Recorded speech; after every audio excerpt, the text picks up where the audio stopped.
Hello, this is Todd Luck, and this is a review of The Monster Men Isle of Terror #3 from American Mythology. So this is part of the Edgar Rice Burroughs universe, and of course Edgar Rice Burroughs is the creator of Tarzan and John Carter.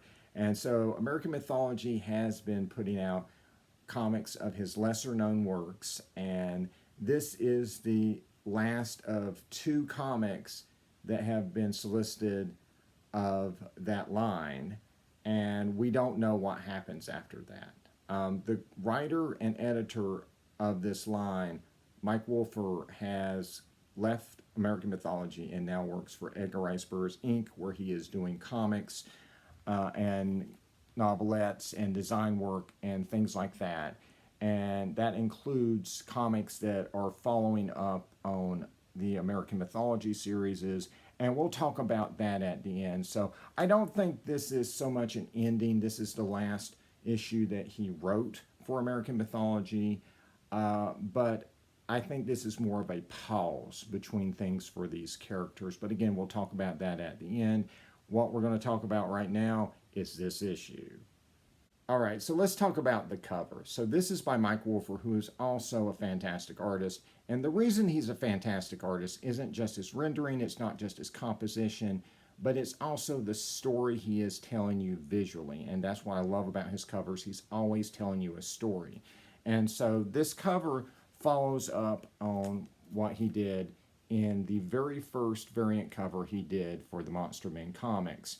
And so in this first issue variant cover, he has Virginia, who is our heroine, and she is being sneaked up on and menaced by this monster, who is number 13, the monster that they were looking for in the miniseries.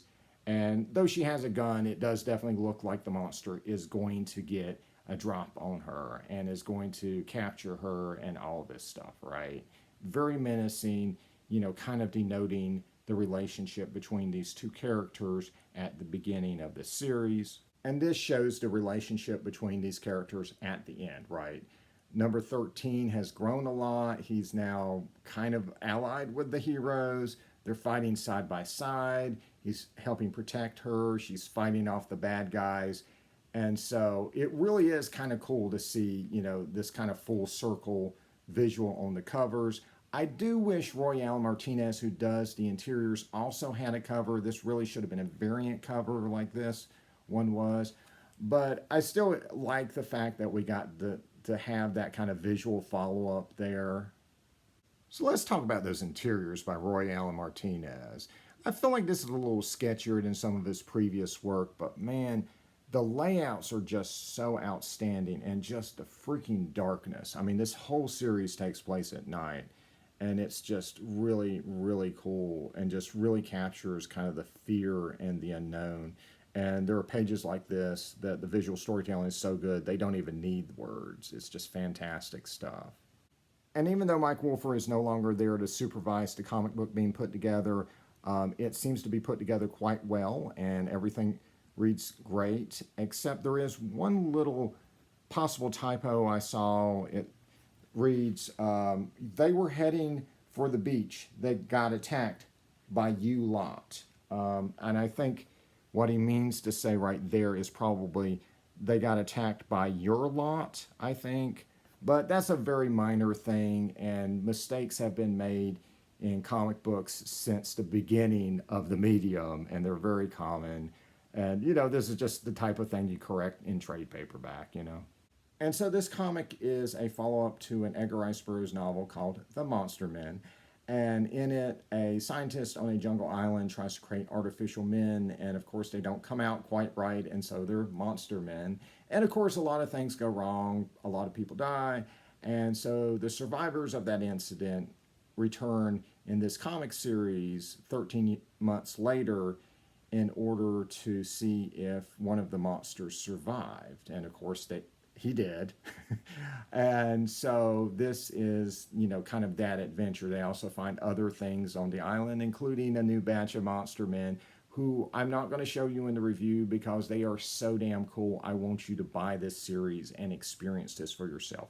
This is a fantastic comic that blends Burroughs with horror just seamlessly, and just tells a really unique, scary story that really, really should be experienced. And so there are 7 issues in this series, and I highly recommend reading the other issues in this particular miniseries, Isle of Terror, or even better, starting from the beginning, because it really does a great job of orienting you along the way. But by the time you get here, there's a lot going on. So what I recommend is you start with the one-shot Soul of the Beast, and then that is continued in the first miniseries, which is Monster Men Heart of Wrath. And then you'll wrap up with this miniseries called Monster Men Isle of Terror. So does this issue wrap everything up? No. It essentially just ends on a page where essentially nothing's trying to kill them at that exact moment. What they do is it's 20 pages of story, and then there's a page at the end that's essentially just this with a bunch of text on it that has the characters saying what they need to do next, right? We need to go rescue this person, we need to stop this bad guy, etc., etc. And, you know, if it's the final issue, it would be, you know, kind of letting the reader know, like, oh, if we kept going, this is what would happen next. Except I don't think this is the final issue. Mike Wolfer and Royale Martinez are putting out comics for Edgar Rice Burroughs Inc., and so I think at some point we will get a follow-up to this and the other titles. So Mike Wolfer and Royale Martinez have already put out this one-shot called Jane Porter, The Primordial Perils, starring Tarzan's wife, Jane. And you can get this right now on the Edgar Rice Burroughs shop on their website. And the next thing Mike Wolfer will be writing for them, they'll be released in comic book form, is Jane Porter and the City of Fire. And there is going to be a Kickstarter for this graphic novel in a matter of days. It'll be going live, so get your wallets ready, guys. And then there will be a graphic novel that will follow up on the Beyond the Furthest Star comics called Victory Harbin, Ghost of Omos, and it will have the same artist as the Beyond the Furthest Star miniseries, so that's awesome. And then after that, there's going to be a Tarzan graphic novel called Tarzan Jaguar Sun, and there's no information about what will be in it or who will be doing it. For all we know, it could be Rob Liefeld doing Cyborg Tarzan. We don't know. And that's it as far as the graphic novels we know are being planned. And I do notice that none of those graphic novels involve trademarks that would be in the American Mythology comics, because even though the Beyond the Furthest Star comic is being followed up on, it's not called Beyond the Furthest Star, it's called Victory Harbin. So I do sort of wonder, and this is just pure speculation, if perhaps the licensing agreement may be tying up those properties and they're simply not ready to announce anything yet if Edgar Rice Burroughs Inc. is intending to put out comics of those titles we've been getting from American Mythology. We do have to remember this has been a very long goodbye. There have been a lot of delays, and we still have a comic out there that hasn't come out yet. Beyond the Furthest Star Chronicles #2 was listed, but it's been 6 months since I've done the review, and I have no indication of when it's coming out or if it's coming out. And so again, I think just give them a little bit of time. I'm sure they'll be ready to talk about what's next at some point. You know, I'm hoping we get, you know, graphic novels following up on the American Mythology stuff, you know, maybe late next year or maybe in 2024. I think it would certainly be worth the wait. And so I highly recommend not just Monster Men, but the entire lineup of Edgar Rice Burroughs comics from American Mythology.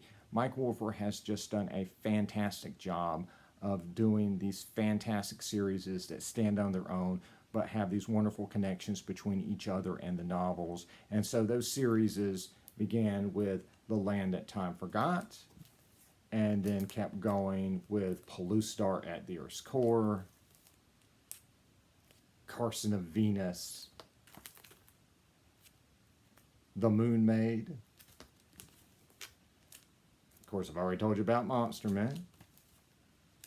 And lastly, of course, Beyond the Furthest Star. And I want to say that this line began with excellent covers, good stories, and interior art that maybe needed a little bit of work. but it got better and better and better. And by the time you get to the last several miniseries that they put out that were canon, oh my God, this is some of the best comics you can buy right now.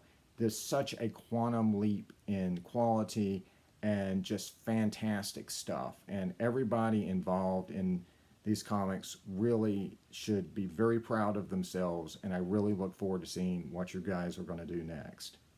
And one last note, I'm not quite sure what's next for Rory Allen Martinez, at least as far as American comics go. I suspect he's probably doing some stuff for Edgar Rice Burroughs Inc. They just haven't announced yet. Again, we don't know who is on Tarzan Jaguar's Son, and we don't know what they're doing after that. However, I did spot that he was working on a French comic of related source material. And if I can figure out how to get that and when that comes out, I'll definitely let you guys know, but it looked quite good. And so that's it. Obviously, I have a lot of videos coming up because we've got the Jane Porter Kickstarter coming up. We've got Lord of the Jungle #1 with Tarzan from Dynamite Comics, written by Dan Jurgens, beautiful artwork by Benito Gallego, coming next month. November 9th is when Lord of the Jungle is going to hit comic shops. And then we've got the Victory Harbin novel coming out, so I'll be doing a review of that. And of course, Mike Wolfer is doing the backup novelette in that. So lots of stuff coming out. Get your wallets ready. Very exciting times. All right, guys, like and subscribe for more videos. And until next time, see ya.